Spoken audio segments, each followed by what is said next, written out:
You just realized your business needed to hire someone yesterday. How can you find amazing candidates fast? Easy. Just use Indeed. Stop struggling to get your job post seen on other job sites. With Indeed sponsored jobs, your post jumps to the top of the page for your relevant candidates, so you can reach the people you want faster. According to Indeed data, sponsored jobs posted directly on Indeed have 45% more applications than non-sponsored jobs. Don't wait any longer. Speed up your hiring right now with Indeed. And listeners of this show will get a $75 sponsored job credit to get your jobs more visibility at Indeed.com/kidsandfamily. Just go to Indeed.com/kidsandfamily right now and support our show by saying you heard about Indeed on this podcast. Terms and conditions apply. Hiring? Indeed is all you need. Are you ready to learn the 3 secrets to launching a successful podcast? Hi, I'm Bill, a recent client of the Podcast Mogul. If you've been thinking about starting a podcast but aren't sure where to begin, he's got you covered. He is hosting a free webinar where he will share the 3 secrets that can help you launch, grow, and monetize your podcast without any fancy equipment or technical headaches. Click the link in the show notes to save your spot now and let him help get your podcast off the ground. Welcome to Invest in Yourself, the Digital Entrepreneur Podcast. Join the Podcast Mogul Phil Better as he interviews successful entrepreneurs that make their living in the digital world. Now, let's join your host, Phil Better, and his special guest today on Invest in Yourself, the Digital Entrepreneur Podcast. Ladies and gentlemen, welcome back to Invest in Yourself, the Digital Entrepreneur Podcast. I am, of course, your host with the most, Phil Better, and today I'm with Kute Blackson, an amazing entrepreneur who's changing lives. And if I'm not mistaken, he's called the guru that the billionaires go to. He's been talking for over 20 years, started when he was 8 years old at his father's congregation. Then at 18, he was doing over 300 venues. It's an amazing. Knut, thank you so much for being here. Thanks for having me. So I know a little bit about you from reading your email that your assistant sent me and giving your bio and searching you up. But I would love for you to introduce yourself to my audience. Wow. Look, I was born in Ghana, West Africa. My father's from Ghana. My mother's Japanese. I grew up in London. I live in the US and partly Mexico. So I feel like I'm a citizen of the world, to be honest, from everywhere and nowhere. From a very young age, I always felt people's pain very deeply. And I was very empathetic in nature. And so there was a part of me that always wanted to alleviate people's suffering. I didn't know what that would look like, but it was just a desire inside of me. And I grew up in a very, I would say, unusual environment. A lot of people get sort of, mind blown by it in a certain sense. But when I grew up in it, it really felt very normal. One of my first memories as a young boy was seeing a crippled woman crawling on the floor. She picks up the sand that this man walks on, wipes it on her face, and stands up. And week after week, I grew up seeing blind people see, deaf people hear, people stand up out of wheelchairs. The same man whose sand she picked up, who had no idea she was picking up the sand that he walked on, by the way, would look at a person in a wheelchair and say, "Hey, why are you in this wheelchair? You're not sick. Like, stand up." And they would stand up. And another miracle, someone would come in with crutches and he would put his hands on them and say, "Hey, throw your crutches away," and they would be healed and they would walk. Or I remember someone came in who had they couldn't see in one eye, and he put his hands on their eye and sight was restored. And so this was my father. And so he built 300 churches in Ghana, West Africa, a huge church in London. He was a very, shall we say, he went to India in the 60s. So he became a very spiritual, mystical kind of guy, spiritual guru kind of guy, more than anything. He was the spiritual teacher to the president of Ghana, many presidents, the spiritual teacher to several heads of state of Africa. And so I grew up in this environment and I didn't know any better, to be honest. It was very normal, very matter of fact. So from around age 8, my speaking career began, where I was thrown into the audience one day and my father said, "Speak, my son's going to give the sermon." And that began my speaking from age 14. Basically, I was ordained as a minister and my father planned my life out unbeknownst to me. And I was designated the successor to my father's organization, hundreds of thousands of followers in Africa, 4,000, about 4,000 every Sunday in London. And when he announced this, my soul kind of sank because as much as I wanted to help people, I didn't feel that this was the path. I didn't feel that this was my path. I didn't feel that this was my soul's purpose. And truth be told, I didn't have the courage at that stage of my life to speak my truth to my father.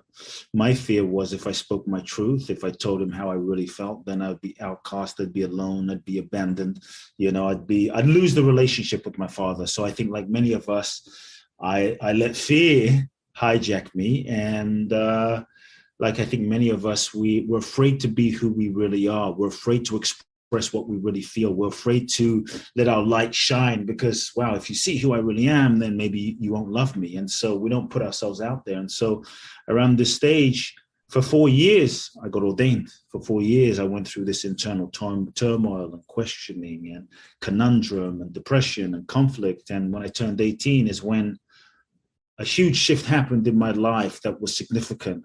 A first moment of truth, a moment of surrender, where I felt this calling to come to America. I felt this calling to come to California. I felt this calling to come to Southern California specifically because in my father's bookshelf, I'd sneak into my father's bookshelf and read all of the self-help books on his bookshelf. And a lot of the self-help icons lived in California. They lived in Los Angeles. We're talking like Tony Robbins, Jim Rohn, Mark Victor Hansen, Jack Canfield, Marianne Williamson. The greats. Louise Hay. They're all in LA. They're all in San Diego. So I thought it was going to be India or LA.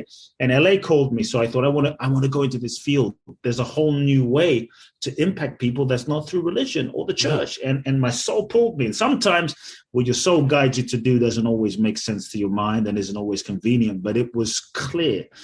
I just had this problem. I was ordained and everyone had their hopes and expectations pinned on me. And so I looked into my future and I saw that I could follow the expected path. I could follow the path that society deemed was my path, but didn't feel right. And as I fell into my future, age 20, age 30, age 40, age 50, on and on, I felt such a pain of self-betrayal. I felt such a pain of just such a deep pain of like a soul suicide. Like if I start lying to myself now, then I'm going to have to lie to myself for the rest of my life. And the pain of that was so intense that I thought I knew what I had to do, which was speak to my father. And it was scary. It was terrifying. It was challenging. It was difficult. It was hellish. But I felt like I didn't have a choice. And so at 18, I finally confronted my father, spoke to him, told him, I love you, but I'm not taking over.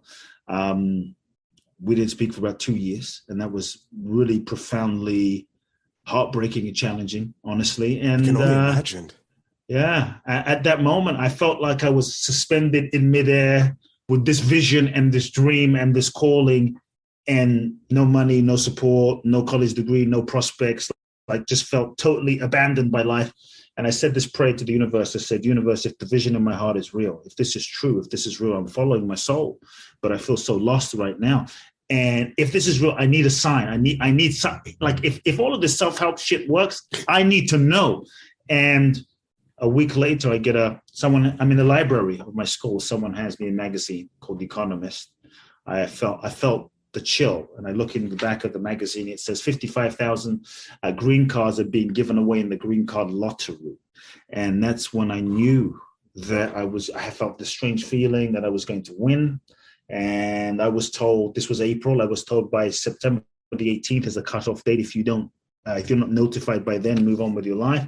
I entered through the law firm, visualized every day, saw the president of the United States shaking my hand. I cut out a piece of paper, colored it green, called it green card. I didn't know green cards were pink. Literally, so embarrassing. And every day expecting to get notified. Nothing.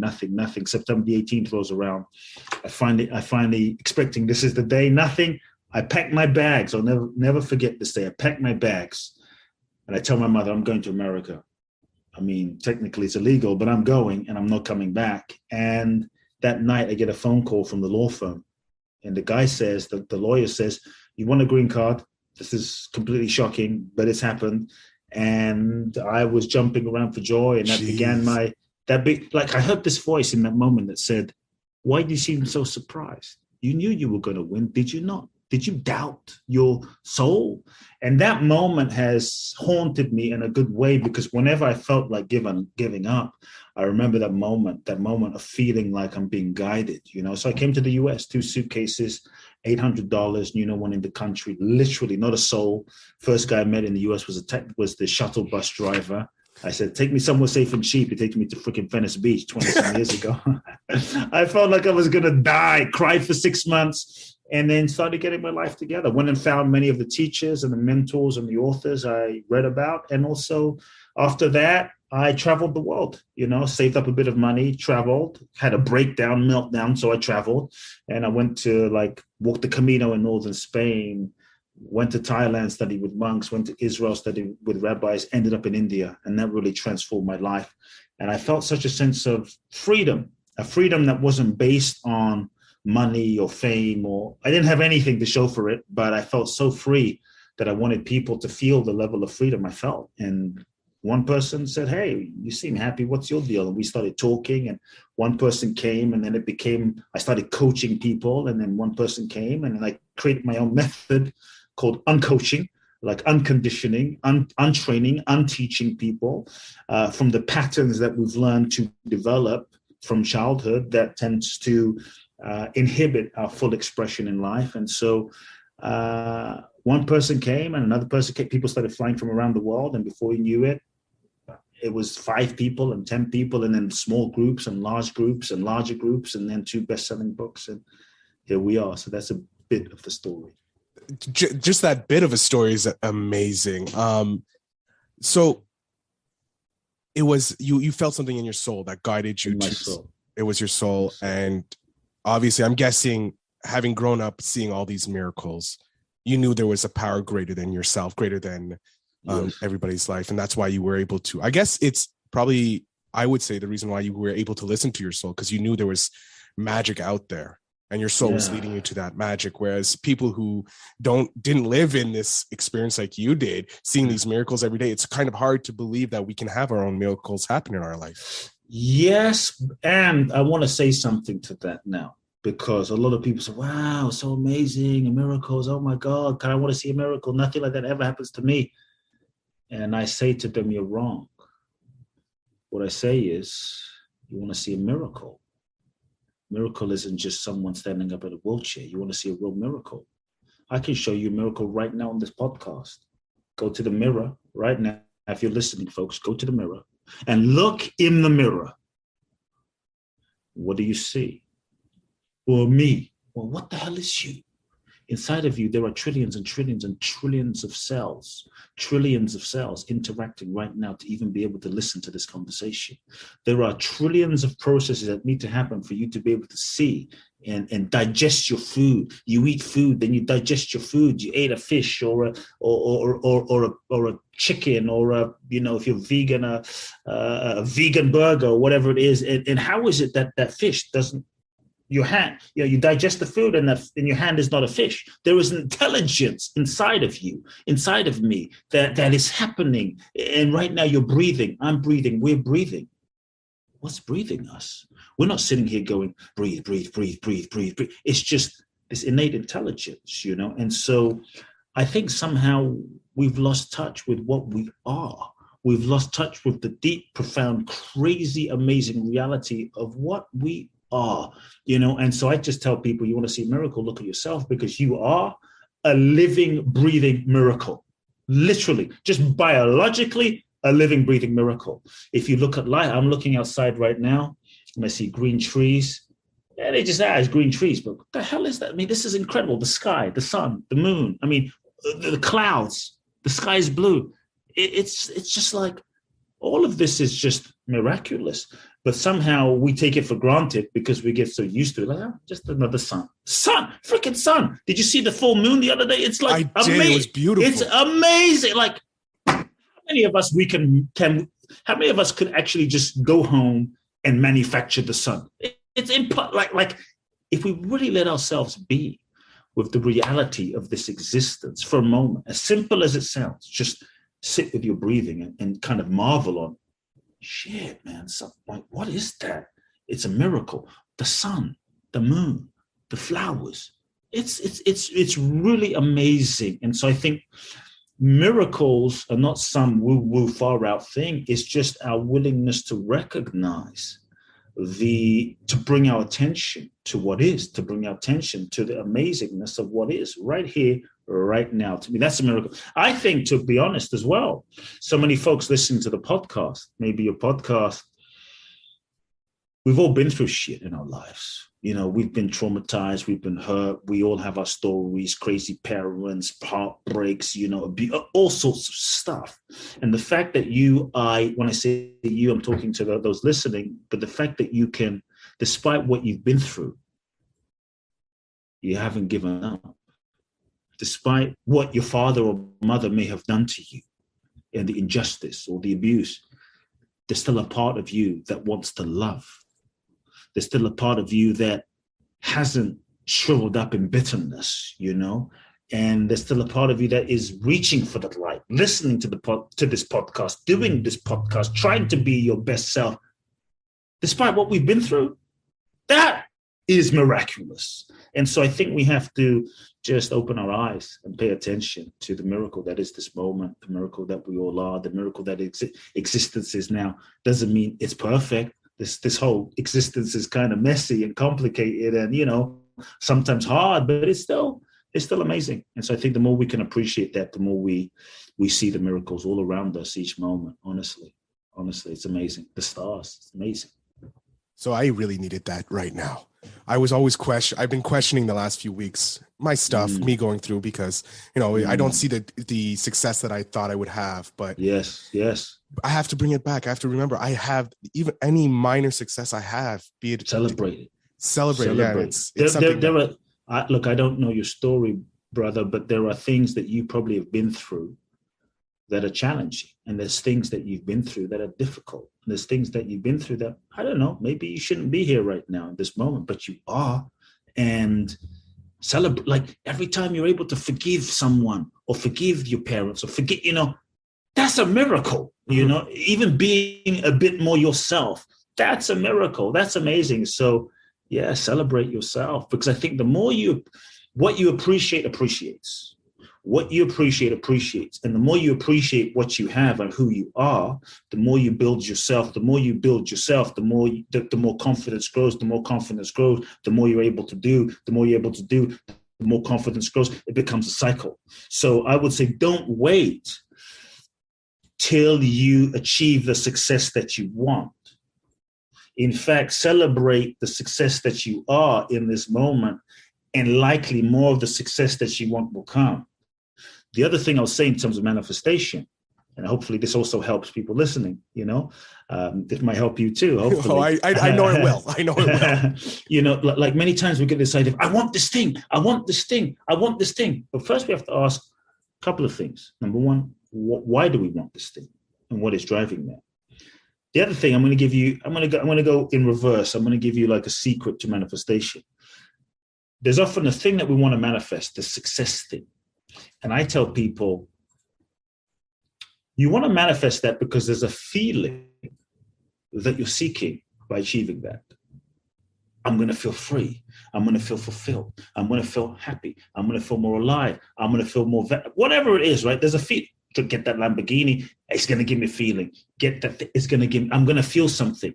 If I said achieving your wildest dreams and goals, you're going to feel like absolute shit.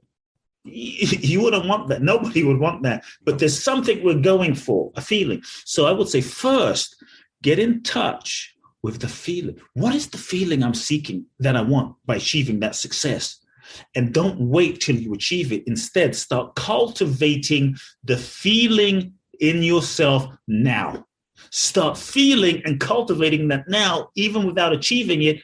And as a result, you're no longer waiting to achieve it. You start experiencing the feeling of that you're seeking for now. You're going to be more fulfilled. You're going to be happy along the way. You're going to be more magnetic to it. The last thing I'll say is, in our culture, that we've been brainwashed to think that success is the achievement of the goal, is winning that Oscar, is getting that VMA award or that Grammy or that thing or that $1 million, whatever the thing is, That's success. And if you don't have that in your bank account, if you don't have that to show for it, you ain't successful. And I'm saying that is not true. It's a misconception. See, every goal is evolutionary in nature. It will take you, the pursuit of that goal will take you on a journey where you will have to grow and evolve and become more and learn more about who you are, about yourself. And so to me, the real purpose of the goal is not just the goal. The real purpose of the goal is the degree to which you become more of the authentic, real, true version of who you really are. The blessing and the gift of the goal is not just the attainment, but who you become in the process of the pursuit of that goal. To me, that is the gift. Because at the end of your life and my life, the only thing we take with us, we don't take the car and the house and the iPhone and the bling and the bank account. And, there's people that died today, money stuck in the bank account, just disappears, We don't take any of that with us. The only thing we take with us is the evolution of our consciousness. And so to me, if we realize that, then we stop judging ourselves based on a metric of what did I achieve or not achieve, because you can achieve that thing and still be a jerk. You can achieve that thing and still be full of insecurity and pain and childhood wounds. And then what's the point of that? You can achieve that thing and betray yourself and not be living in integrity. Then is that real success? And so I think the fact that you can be a good human being, and share and have a desire to share a podcast with the world and spread some positivity and add value, it's like that is success. And so we have to ask ourselves, who am I becoming? Not just what am I achieving? Who am I becoming in pursuit of that goal? Ultimately, on spiritual level, I come from the perspective that we are souls.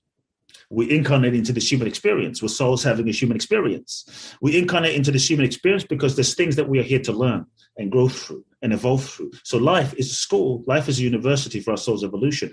Every single experience really is part of the curriculum for our soul's evolution. That means every single experience, pain, heartbreak, failure, etc., is part of the growth opportunity for us to evolve and learn. And that being the case, real success is the degree to which we learn the lessons. We learn the lessons where we are when we are. And I think so long as you, we, me, we're doing that, we're successful, honestly. Well, I'm changing my definition of success as of now, because that is true. Like looking at the thing as the success, it's not. It's the journey, because that journey transforms you and gives you more rewards than just attaining the VMA, the golden goal, or anything like that. Yeah. I do want to talk about your new book that you have out called, give me a second here, The Magic of Surrender. Yeah. How did you come up with a name like that? Was it on, because I know you do your Bali experience, and then you also have a 14-day India one-on-one experience, which seems intense. It's crazy, man. It's it must be intense. It's bonkers. Yeah, it is. You give up. So for my listeners, if they don't know, you go on this adventure with Knut. You give up your wallet, you give up your passport, you give up pretty much everything except for the clothes on your back and a change of clothes, correct? Change of clothes on your back, a journal, a backpack. That's it. Nothing else. No idea where you're going. You sign your will in case you don't come back. You write letters to everyone in your life in case you die. And you have no idea where you're going. I tell you a few days before the time to show up at the airport. And then we go 12 days. And we're in maybe, 14 to 20 cities in India in 12 days. Trains, planes, automobiles. You give me permission to do whatever is necessary to help free you, no holds barred. And we deep dive 24 hours a day, nonstop. It's intense. It must be just as transforming for you as with your. It's been life changing. Honestly, it's been life changing to facilitate those journeys, because to facilitate that level of journey, because for me it's 24/7. Mm-hmm. So that journey is 24/7, and so it has expanded my compassion, my patience, my capacity. The level at which I can work with people, it's been amazing. It's been revolutionary in so many ways, And I believe as a leader, as a guide for those listening that may be coaches, or you can only lead people or guide people to the degree you can lead yourself, so to be able to, in order to facilitate that level of deep process, I have to, I can't fake it. I have to go through my own internal work in order to be able to take people deep. And so it's made me, over the last decade, it's made me live what I am doing at a whole other level. And that's been profound. But you mentioned the magic of surrender. Yeah, because you do have to surrender when you do, like when if I choose to go on this, I'm surrendering myself to you. So it's kind of the first step, because I'm surrendering. Surrendering not to me, but to the journey. To the journey, yes. I'm sorry. To the journey and to my guide. But some of my clients mistakenly think, "Oh, I'm surrendering to me." No, you're not surrendering to me. You're surrendering to yourself. You're surrendering to life. You're surrendering to the flow. And so the book, the title. So here's the thing. This was not the book I thought I was going to write. Just full disclosure. I had all sorts of clever, I say clever ideas of the book I thought I should write, the book I thought would be a bestseller, the book I thought would be like, oh, New York, like you see all these great sexy titles now, like the Magical Art of Tidying Up. Oh, sold gazillions of copies.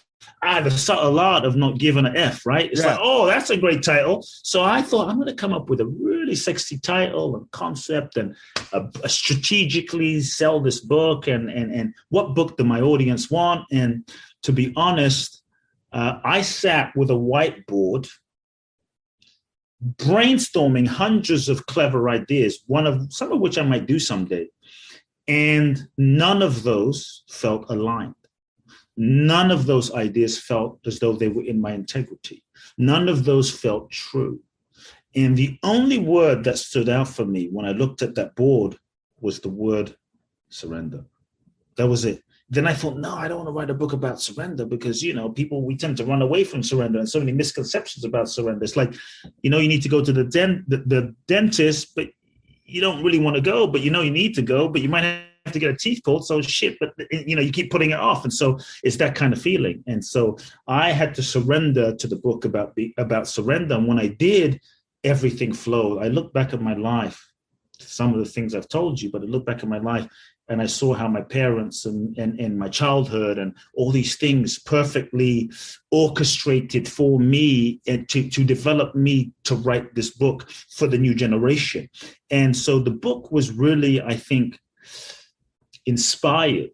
And I didn't know at the time, but the seed was planted when in 2016, my mother was diagnosed with stomach cancer. At the end of 2016, it was honestly, man, it was brutal. It was really intense. I'm traveling the world, inspiring people. My first book is a bestseller. I'm on all this media, Fox News, Larry King. I'm high. Life has a way of humbling you when you're in your highest moment. So I just say, stay humble. And so here I am. I get a phone call. Your mother has cancer. I start traveling back and forth from LA to London every month for a week. For an entire year, every month, back and forth. The travel alone was hard, but I had every intention to save my mother, to heal her with green powders and alternative therapies. And after about 3-4 months, I realized I don't think this is going to work. And so 2 things. Firstly, I had to surrender. I had to surrender to my mother's journey. And when I gave up hope of the future, like this is it, I don't think she's going to live, it freed me up to just be with her. And I would sit with her in chemo for 8 hours, just holding her hand and thinking this could be the last time I ever hold my mother's hand.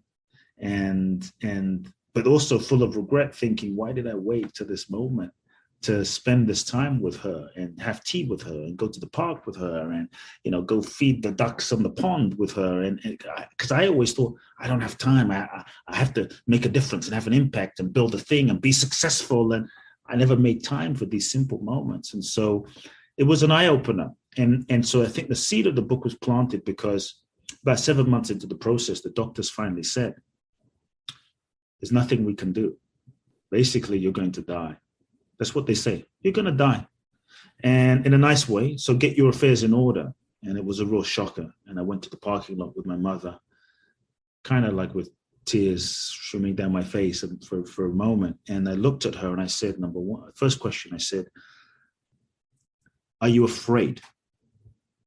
And she looked at me and she said, no. This Japanese woman, right? Mm-hmm. She says, no, I'm not afraid because I know I'm not this body. She said, this body is just a temporary vehicle for my soul. And even when this body dies, I will be with you, guiding you always. And I felt her, you know, and it moved me. And then I said to her, is there anything I can do for you in your final days to make your final days easier? Like, what can I do for you? What do you need? What, like, how can I, like, what can I give you? And she looked at me and she said, there's nothing I need and there's nothing I want from you. She said, the only thing I want or need, the only thing I want is what God wants for my life. And I was like, wow. I realized that she was surrendered. She wasn't attached to living and she wasn't attached to dying. She was just completely surrendered to the highest evolution for her soul's destiny. And that's when I realized that surrender is the most powerful thing you can do. Surrender is the key to the great ones. That surrender is the secret to real manifestation. All of the great ones, Jesus, Buddha, Gandhi, Mother Teresa, Mandela, you know, the list goes on. They all surrendered themselves to life. And in the surrender to life, they transcended their own ego's limitations and they tapped into a dimension of their own soul, of their own potential. And life was able to move through them and express through them and live through them. And look what they were able to do. It was miraculous, you know, what Mandela, Martin Luther King, and, you know, Mother Teresa, what they were truly able to do in their lifetime was truly incredible. And so I think in our culture today, we have so many misconceptions about surrender. We think surrender is giving up, it's waving the white flag, that if you surrender, you're going to be left behind, be a doormat, be a victim, be taken advantage of, that you won't manifest your goals, dreams, and desires, that you're going to get less in life. And I'm actually saying that if you surrender, what if you didn't get less? But what if you got more? More than you could even imagine with your logic, with your conscious mind, because the ego, we sometimes get so attached to what we think we want and what we think success is that we're not realizing that we're limiting the universe when life is seeking to give us so much more, but we're not able to see it from our limited perspective. And so surrender is to let go of control, or the control that we think we have, that we really don't, because I would say control is the master addiction. And so it's to let go of control. Surrender is to stop trying to force life to fit into our limited idea of what we think it should be. And it's letting go of the idea of who we think we should be and how we think life should be, so that we can just truly open to the life that is seeking to unfold authentically. For many years, you know, in my early 20s, I wanted to be the next Oprah, and I was hell-bent, obsessed on being successful and manifesting this talk show. For 2 years, I was broke, I was homeless, I was sleeping on couches, just trying to make it happen, beating myself up for not making it happen. And sometimes not getting what you thought you wanted is the biggest blessing. Not getting what you thought you wanted is grace. And so when we surrender, we trust and we let go, so that life can unfold, more of the magic can unfold. And I think when we truly surrender and let go and we're open and available, we do up and we feel like, what is the deepest truth? What is life seeking to express through me? What is the universe seeking to express through me? And then we open to that, we align with that, then we take action. We take action in alignment with our soul, with our truth, with our integrity. We do everything we can. We let go of attachment. That's where magic can happen. And so we all want the magic. Magic is that which is beyond your logical, mental limitation. You know, more abundance, more joy. Magic, beyond your wildest dream. We all want magic, but we don't want to surrender. We want to, you know, many people, we want to manifest our soulmate, but we're holding on to that toxic relationship that isn't fulfilling. It's like, well, when I have my soulmate, then I'm going to let go. Doesn't work that way. The next level of our lives requires the next level of us. The next level of us requires that we let go of what is not aligned. But often as human beings, we hold on to what's not working out of comfort, out of self-preservation, out of familiarity, not realizing that holding on is just blocking our blessings. So I would ask everyone, what is it that you need to surrender today? What is it that is no longer serving? What is it that's no longer vibrational match? Who in your life is no longer aligned with who you are and where you're going? What patterns, what addictions, what behaviors are no longer serving for where your soul is seeking to go? And when we let go, we make space. When we make space and we surrender, that's when the magic can happen. And often it happens beyond what we can imagine, better than what we could imagine. And I think that's the magic. Jesus. Great way to end. Just so powerful to end the episode on. Knut, I want you to let my audience know where they can follow you, how they can get in touch with you if they're looking to get more of your amazingness. Because I know you do have a podcast, which it's now subscribed to on my phone, everything that I can subscribe, because I was watching some of your videos on your YouTube and it was just amazing. So please let my audience know where they can find you. Yeah, where people can get the podcast, Soul Talk is a weekly podcast. Check it out there. Lots of free content. My main website, kuteblackson.com. I think you'll find out about all my events. If people feel the book, The Magic of Surrender, it's a roadmap to surrender. The first book is also You Are the One, both amazing on Amazon. Get the paperback on Amazon of The Magic of Surrender. And let's see, if people are inspired and they feel like going on a deep dive journey of transformation, I don't really do the India journeys anymore, but twice a year I do a 20-person journey to Bali. And it's 12 days intensive. If you're someone and you're ready to take your life to that next level, you can go to www.boundlessblissbali.com. Excellent. Thank you so much, Kute Blackson, for being here.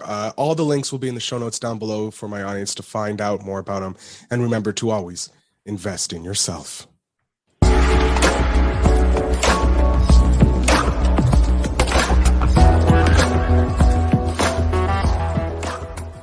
Thanks for tuning in. Now it's time to take the next step.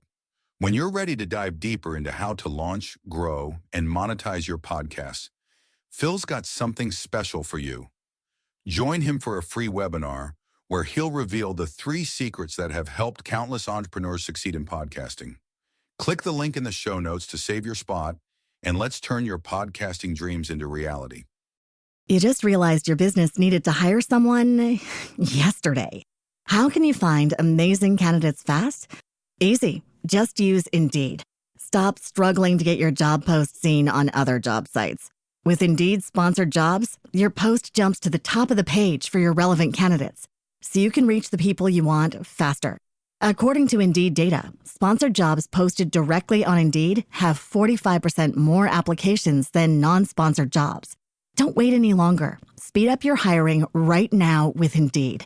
And listeners of this show will get a $75 sponsored job credit to get your jobs more visibility at Indeed.com/kidsandfamily. Just go to Indeed.com/kidsandfamily right now and support our show by saying you heard about Indeed on this podcast. Terms and conditions apply. Hiring? Indeed is all you need.